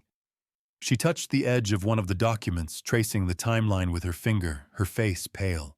This is a coincidence, she said, her voice weak. It doesn't mean... Russell turned to Pamela, his voice firm. Miss Thornton, when did you first learn about the inheritance Thomas left for Taylor? Pamela's jaw tightened. She sat up straighter, her voice defiant. I don't have to answer that. Bishop spoke quietly, but his words landed like stones. January 2025. Thomas told you when he updated his will. He called you to let you know he was providing for Taylor after his death. Taylor turned slowly to her mother, her face a mask of disbelief. You knew he was dying. Her voice was barely a whisper. Pamela's face twisted, her voice rising defensive. He was just a sick old man who... And you waited until he died to tell me. Taylor's voice cracked louder, now anguished. I was giving you space to... You were clearing the way for yourself!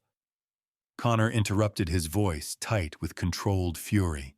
Pamela's hands were shaking now. She pressed them together in her lap, trying to hide it. Samuel Page stood and placed a single sheet of paper on the table in front of Taylor. Credit report, he said quietly. Pamela Thornton, $47,000 in outstanding debt. 3 debt collection agencies actively pursuing payment. 2 pending lawsuits. Taylor stared at the paper. Her lips moved silently, reading the numbers. She looked up at her mother, her eyes filling with tears. Mom, Pamela's voice was tight, strained. That's private information, they can't just...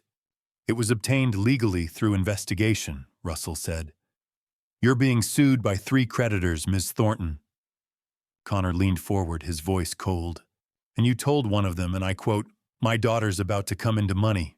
I'll pay you back after she gets it. Pamela's face went white.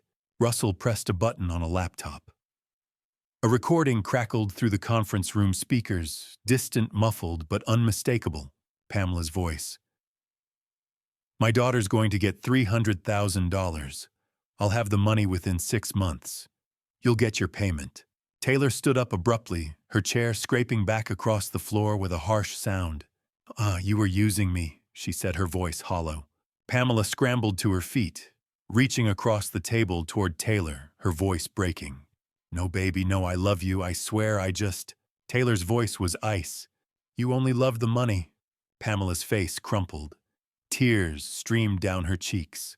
That's not true. I came back because I missed you, because I wanted to. You came back 5 days after he died. Connor said quietly. You didn't come back because you missed her. You came back because you needed the inheritance. Pamela was shaking her head frantically, her hands reaching toward Taylor. No, you don't understand. Taylor looked at me across the table, her face pale, her eyes red. But he did cut me off, she said, her voice shaking. Raymond stopped paying for everything. I met her eyes. Because you told me I wasn't special, I said quietly. And you needed to understand what that felt like. Taylor sank back into her chair, her hands covering her face. Pamela tried again, her voice desperate, pleading. Everyone's twisting everything. I was trying to help you, baby. I was trying to protect you from... Bishop's voice cut through the room like a gavel falling. So, Ms. Thornton, I am delaying the inheritance transfer for 6 months, while I conduct a full investigation into potential undue influence. I watched Pamela's face. Her mouth opened, then closed. She looked at Taylor, then at me, then back at Taylor. I saw the calculation in her eyes, the panic, the desperate search for a way out, some angle she could still work.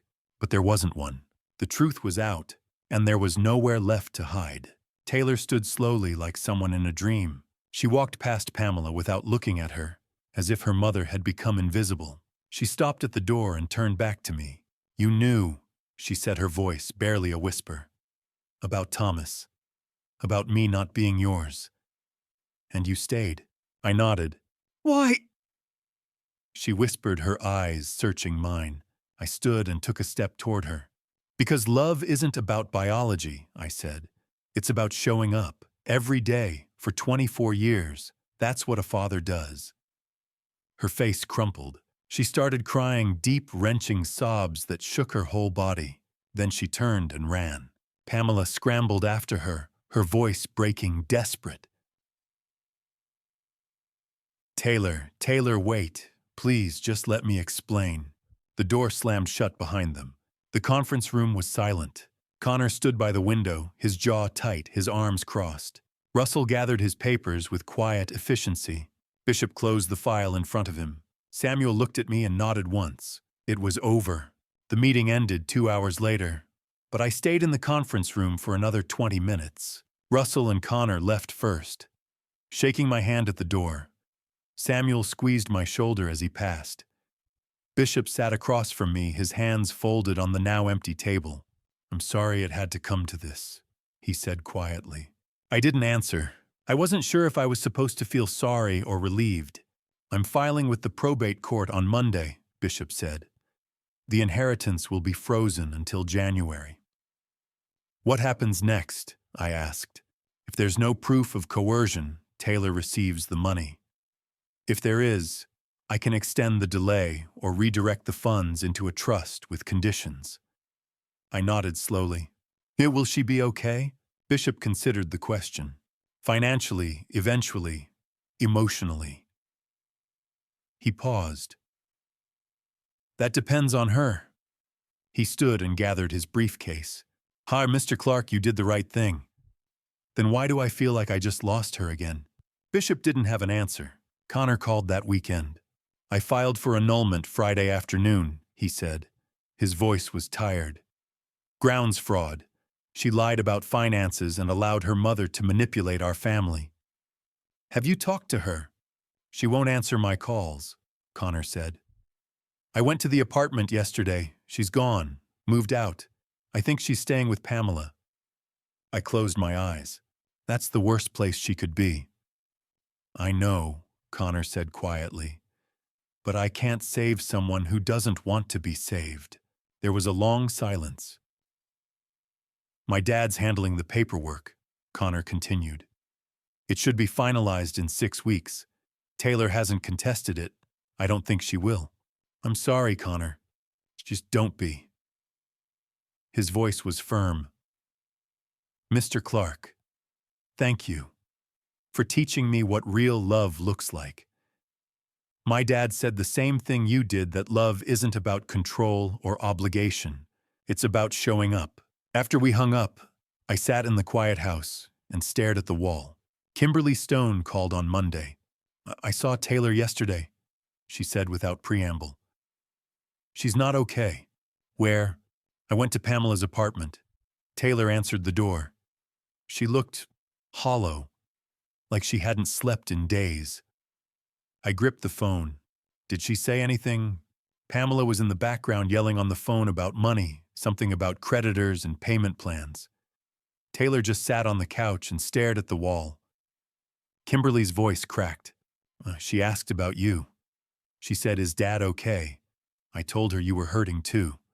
"What did she say?" She started crying. Then Pamela came over and told me to leave." I exhaled slowly. "Thank you for trying, Kimberly." "I'm not giving up on her," Kimberly said. "I just wanted you to know she's thinking about you." I went back to work the next day. Gloria looked up when I walked into the office. "Are you okay?" she asked gently. "I don't know yet," I said. She nodded and handed me a stack of messages. Life went on. That afternoon, Kayla Henderson came by the office. She was one of the scholarship students I'd been funding through Portland State, bright, hard-working, studying landscape architecture. "Mr. Clark, I heard you're increasing the scholarship fund," she said, her eyes shining. Thank you. It means everything. You've earned it, Kayla, I said. She smiled, then hesitated. My mom wanted me to tell you something. She said people like you are rare. People who give without expecting anything back. I felt something tighten in my chest. Your mom's a wise woman. After Kayla left, I sat at my desk and thought about Taylor. She used to be like that. Grateful, humble, full of light. I wondered if I'd ever see that version of her again. That night, I sat in my study and opened the box one more time. The Father's Day card was still there, tucked beneath the photos and receipts and memories. Best dad ever. I wondered if Taylor still believed that, or if Pamela had convinced her I was someone else entirely. I closed the box and turned off the light. Now I just had to wait. At the end of July, my phone rang at 11 at night. It was Taylor. She didn't say hello. Can we talk? She said, her voice barely above a whisper. I sat up straight, my heart pounding. Yes, I said. Anytime. Do you want to meet somewhere or? Silence. I could hear her breathing on the other end of the line, unsteady shaking. I thought I was ready, she whispered. I thought I could do this. But I'm not. I can't. Taylor, I'm sorry, she said, her voice breaking. I'm so sorry. Then the line went dead. I stared at the phone in my hand. I called back immediately. It rang 5 times, then went to voicemail. I tried again the next morning. No answer. And again that afternoon. Nothing. The months leading to that call had been long and silent. June. I didn't hear from Taylor in June. Connor called on the 15th. The annulment's finalized, he said. His voice was steady, but I could hear the exhaustion beneath it. It's done. How are you holding up? Better, he said. My dad says it takes time to stop loving someone. I'm starting to believe him. A few days later, Kimberly called. She moved out of Pamela's apartment, Kimberly said. She's staying with a friend from her MBA program, somewhere in Southeast, I think. She's keeping it quiet. Is she okay? She's surviving, Kimberly said carefully. That's all I can tell you. I sent Taylor a text that night. I'm still here when you're ready. She didn't respond. July. In mid-July, Kimberly called again. She got a job, she said. Receptionist at a medical clinic downtown. It doesn't pay much, but she's working. She's not depending on anyone. That's good, I said quietly. She's trying Mr. Clark. I know it doesn't feel like it, but she really is. 2 weeks later, my phone rang at 2 in the morning. I grabbed it groggy and confused. Hello, silence. Then soft breathing. I just wanted to hear your voice, Taylor whispered. I was fully awake now. Taylor, are you okay? I can't talk yet. She said, her voice thick with tears. But I will. Soon. I promise. The line went dead. I lay awake the rest of the night staring at the ceiling. A week later, she called again. Can we talk? And then she hung up. August. After that call, I didn't reach out. I knew she needed space. But Kimberly kept me updated. Pamela's being evicted, Kimberly said in early August. She's been calling Taylor nonstop asking for money. Taylor finally blocked her number. Good, I said. She's getting stronger, Kimberly said. Slowly, but she is. A few days later, Bishop called. Hatikrichot. Pamela Thornton filed a motion to contest the inheritance freeze, he said. She claimed undue hardship and asked the judge to release the funds early. My stomach tightened. And the judge denied it, Bishop said.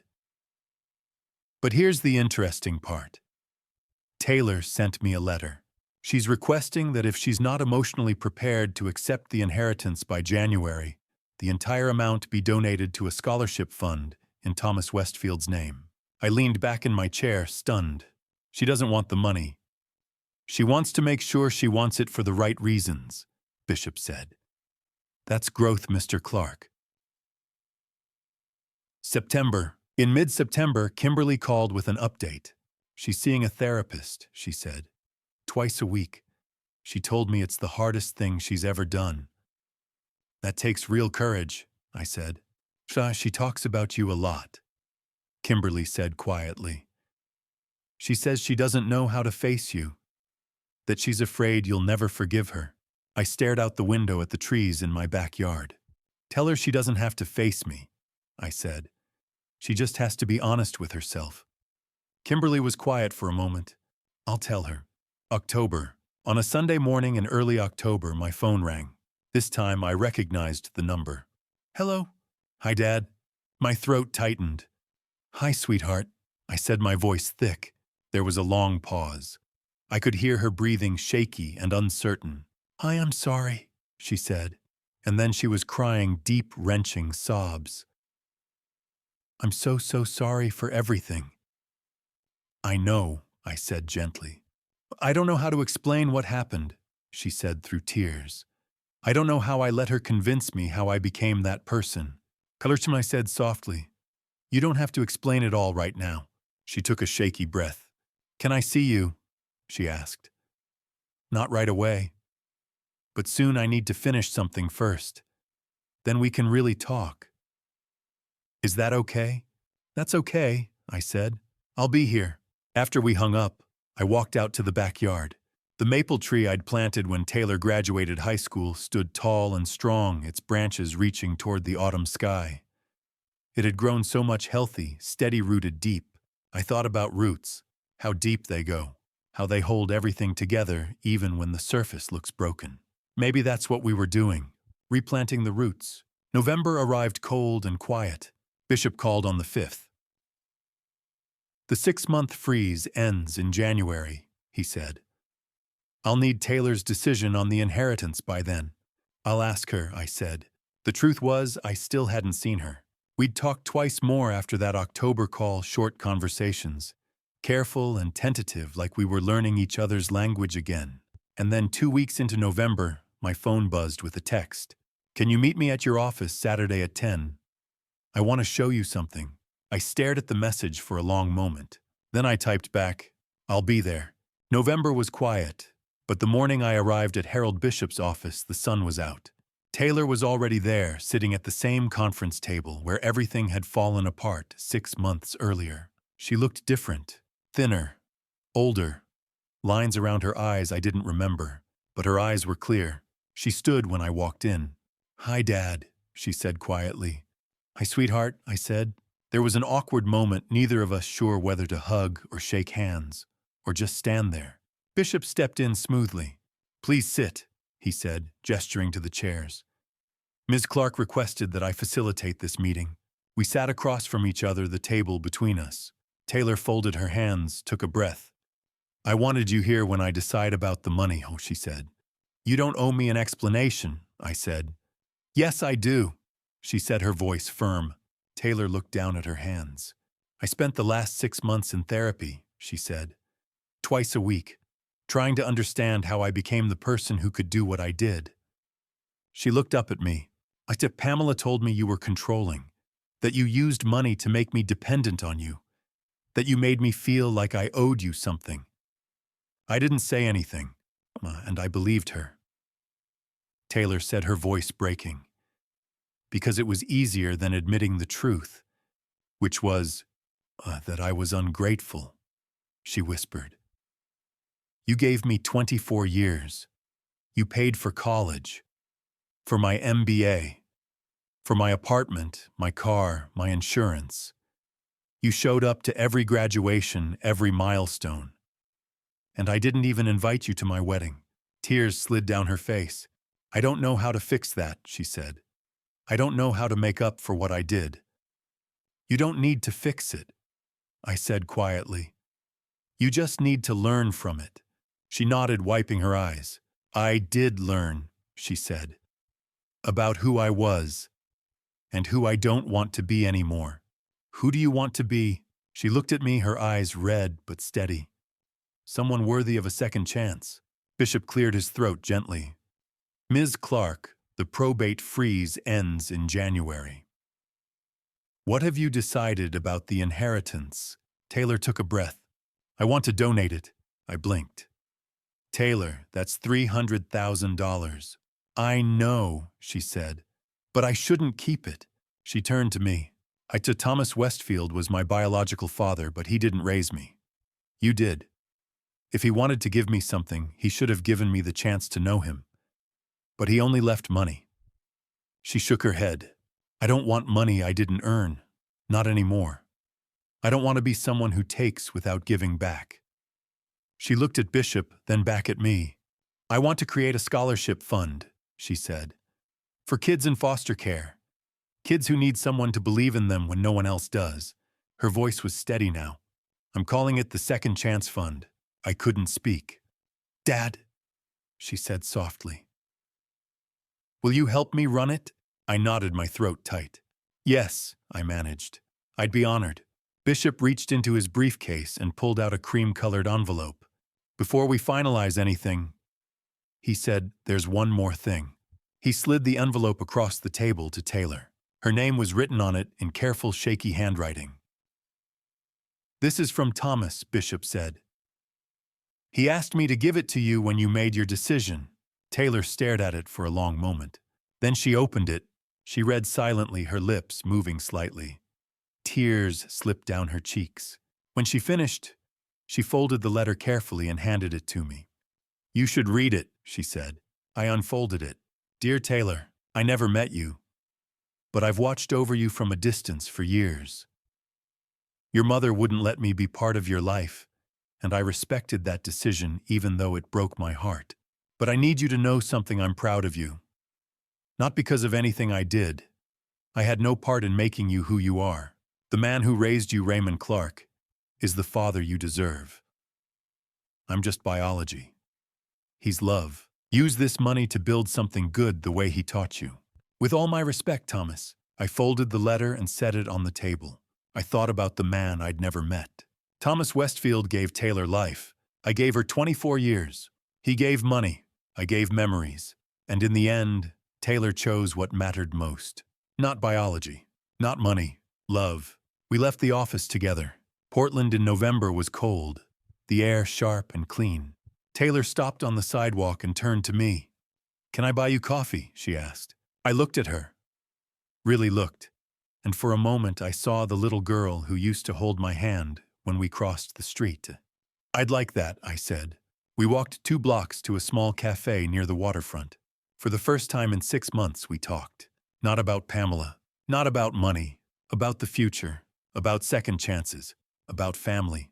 3 weeks after the scholarship announcement, I sat at my kitchen table on a Saturday morning reading the local paper. A small article on page 4 caught my eye. Local woman establishes $300,000 scholarship fund for foster children. I read it twice.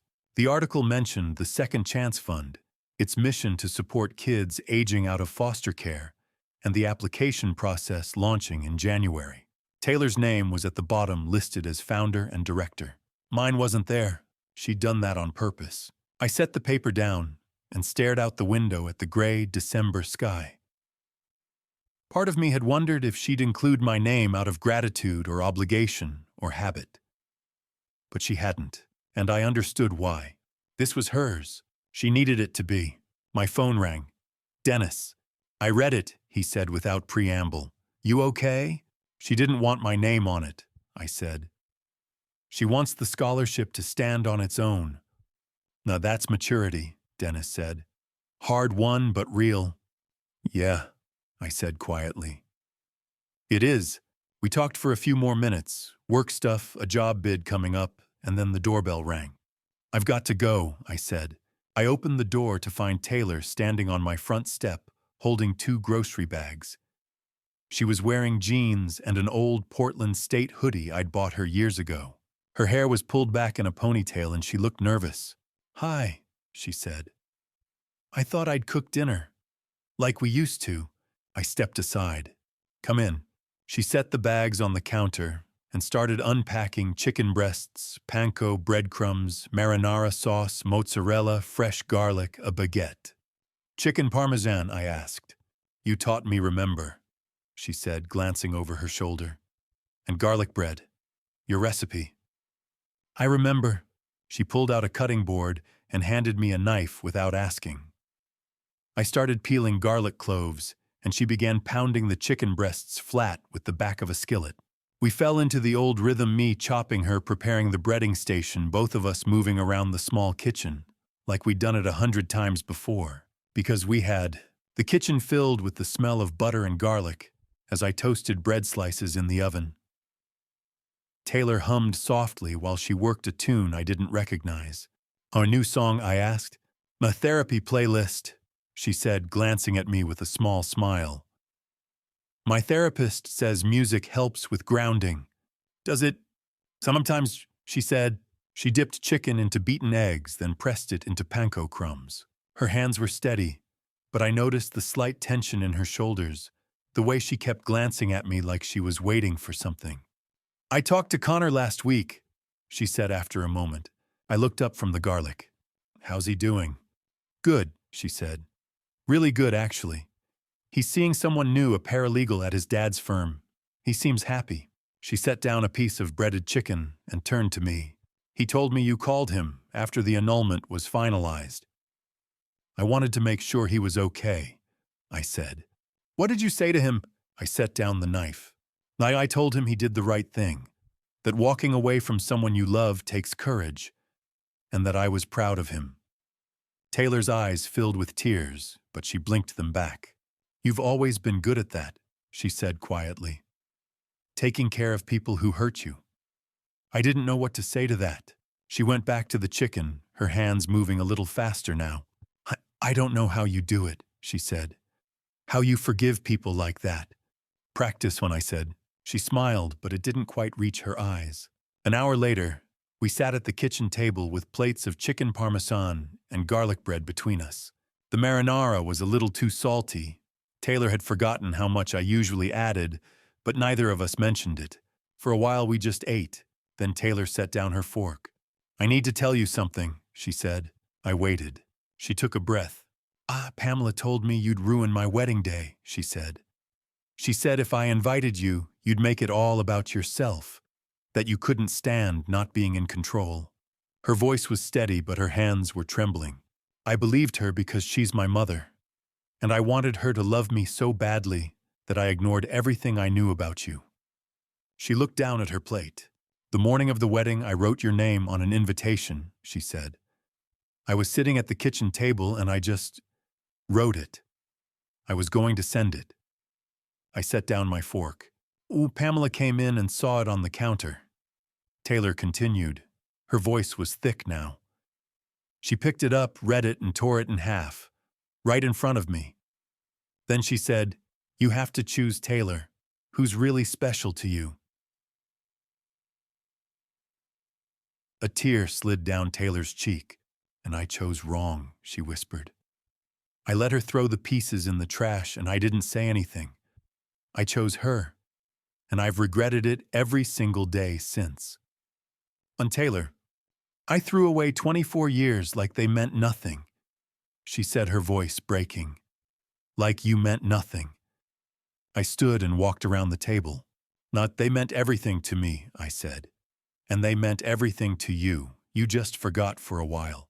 She looked up at me, tears streaming down her face. "I'm so sorry," she said. "I'm so sorry." "Mada, I know," I said. "And I forgave you the moment you called to apologize." She stood, and for the first time in 8 months, I pulled her into a real hug. She collapsed against me, sobbing deep, wrenching sobs that shook her whole body. I held her and let her cry my own throat tight. "I love you," she said into my shoulder. "I should have said that more. I should have—" "I love you too," I said quietly. I never stopped. We stood there for a long time, her tears soaking into my shirt, my hand on the back of her head, the way I used to hold her when she was small. Eventually, her breathing steadied. She pulled back, wiping her eyes with the heel of her hand. "Sorry," she said, her voice hoarse. "I got your shirt wet." "It'll dry," I said. She laughed a small broken sound and sat back down. We finished dinner. We talked about small things, work, the weather, a documentary she'd watched. We argued about movies. She still thought The Godfather was overrated. I still disagreed. It wasn't perfect. There were still quiet moments. Still things we didn't say. Wounds that would take more than one dinner to heal. But it was real. And for the first time in months, I felt like my daughter had truly come home. When she was leaving, Taylor stopped at the door and turned back to me. "Next week, I want to show you something," she said. "The first scholarship recipient. Her name's Kayla Henderson. You'll want to meet her." I smiled. "I already know Kayla," I said. "She's been working for me for 2 years." Taylor's eyes widened. "You gave her a job." "I gave her a chance," I said. "She came in looking for summer work during her sophomore year. Hard-working, honest, reminded me of someone." I looked at Taylor. "Reminded me of you." Taylor stared at me for a long moment, her eyes shining. Then she nodded slowly. "Then we're doing this right." On the Saturday morning before Christmas, I met Taylor at a community garden on the east side of Portland. She'd asked me to bring a shovel. When I arrived, she was standing next to a young maple sapling no taller than my waist, its roots wrapped in burlap. "We're going to plant this," she said. The ground was cold and hard, but we took turns digging. Taylor worked carefully, measuring the hole with her hands, checking the depth. I watched her the way I used to when she was small, focused, determined, doing it right. "I wanted to plant something to remember this year," she said, setting down the shovel. "Something that will grow." We lifted the sapling together and lowered it into the hole. You know what I learned in therapy," she said, kneeling beside the tree. "About roots." I knelt beside her. "They told me roots go deeper than you think," she said. "Even when you try to cut them, even when you think they're gone, they're still holding everything together underneath." She looked at me. "You're my roots, Dad. Even when I tried to cut them, they held." I didn't trust myself to speak. We filled in the dirt together, packing it down around the base of the tree.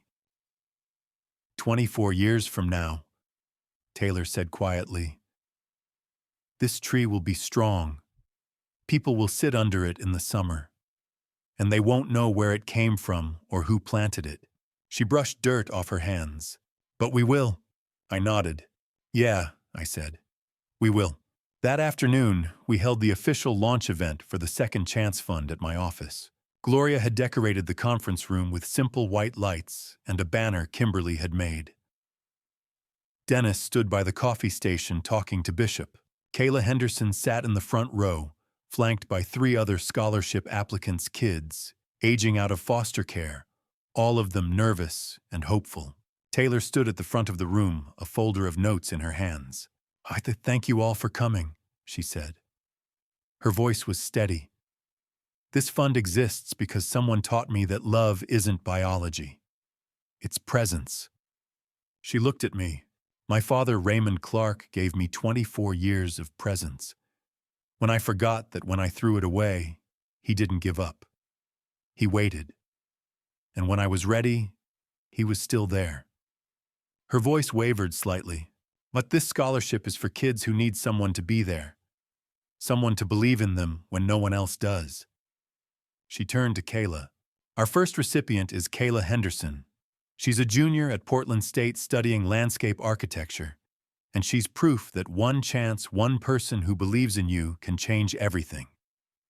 Kayla stood wiping her eyes.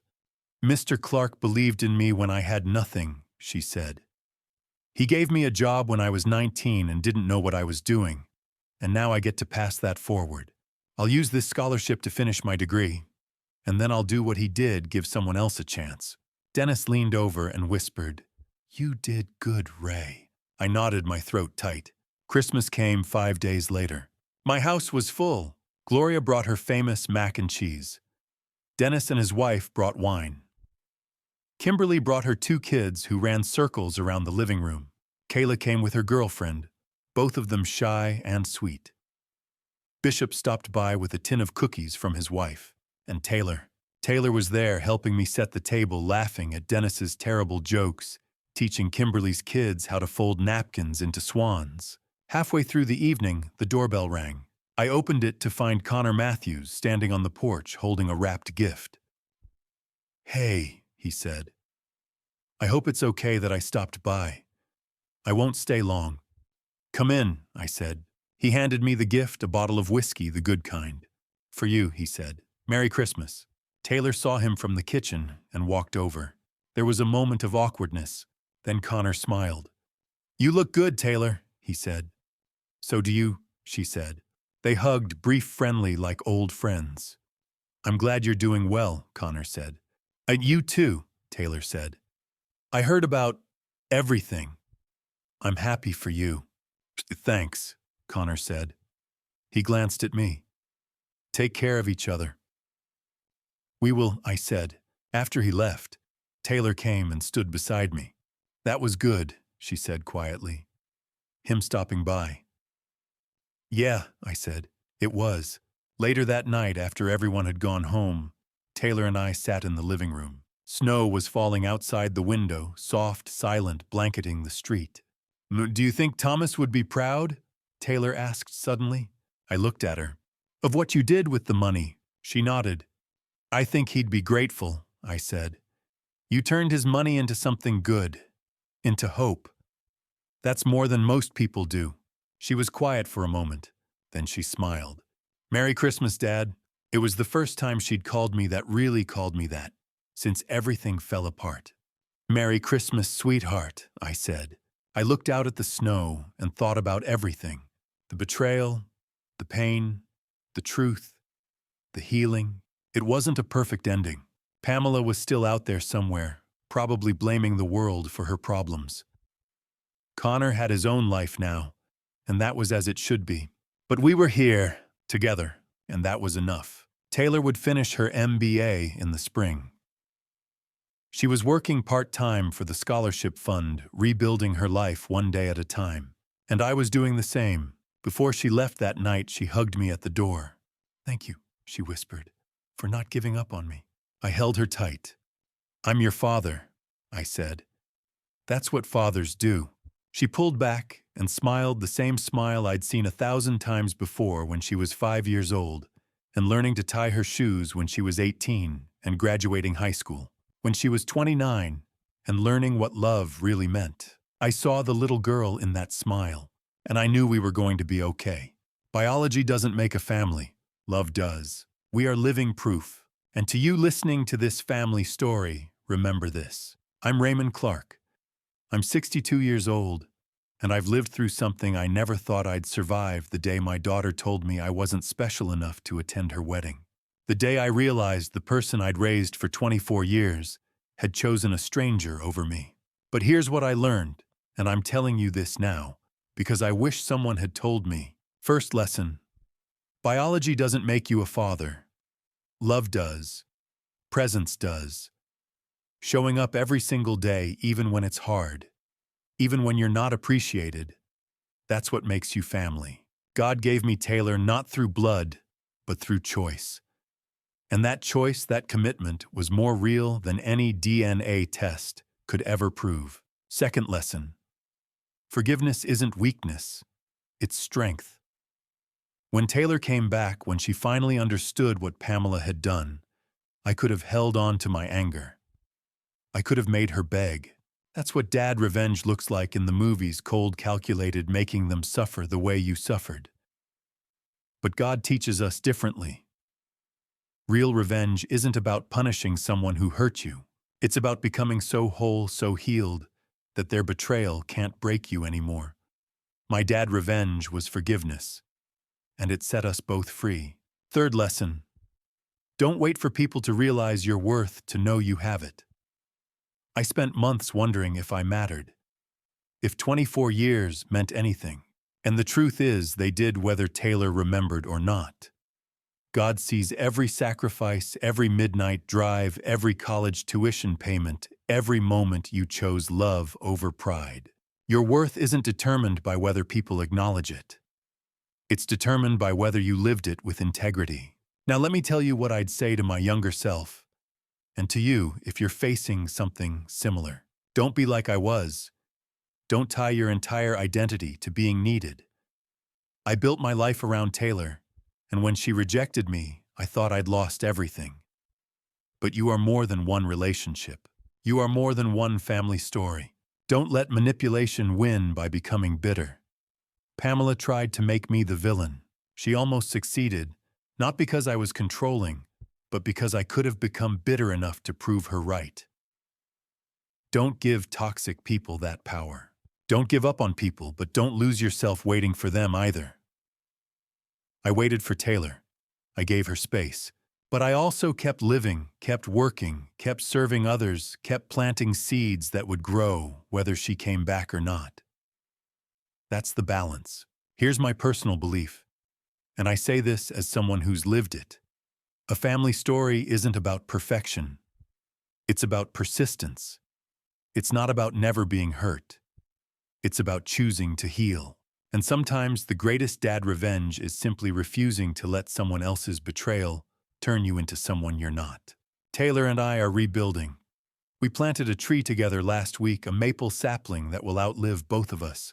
In 24 years, it'll be strong and tall, and people sitting under it won't know where it came from. But we will, and that's enough. So here's what I'm asking you. If this family story meant something to you, if you've ever been betrayed by someone you loved, or if you've ever had to choose between bitterness and grace, leave a comment below. Tell me, what would your revenge look like? Would it be cruelty, or would it be healing? Share this story with someone who needs to hear it. Someone who's waiting for an apology that may never come. Someone who needs permission to forgive or permission to move on. And subscribe to this channel if you want more stories like this. Real, raw human stories about what it means to love imperfectly and keep trying anyway. Thank you for staying with me until the end. Thank you for listening to my family story. Thank you for witnessing my dad revenge, the kind that doesn't destroy, but rebuilds. Before you go, I need to tell you something. The stories that follow may contain fictionalized elements created for educational purposes. If this type of content isn't for you, feel free to explore other videos that better suit your preferences. I respect your choice, but if you stay, I promise you this. Every story I share will be honest. Every lesson I teach will be earned. Take care of each other. And remember, love isn't biology. Love is showing up.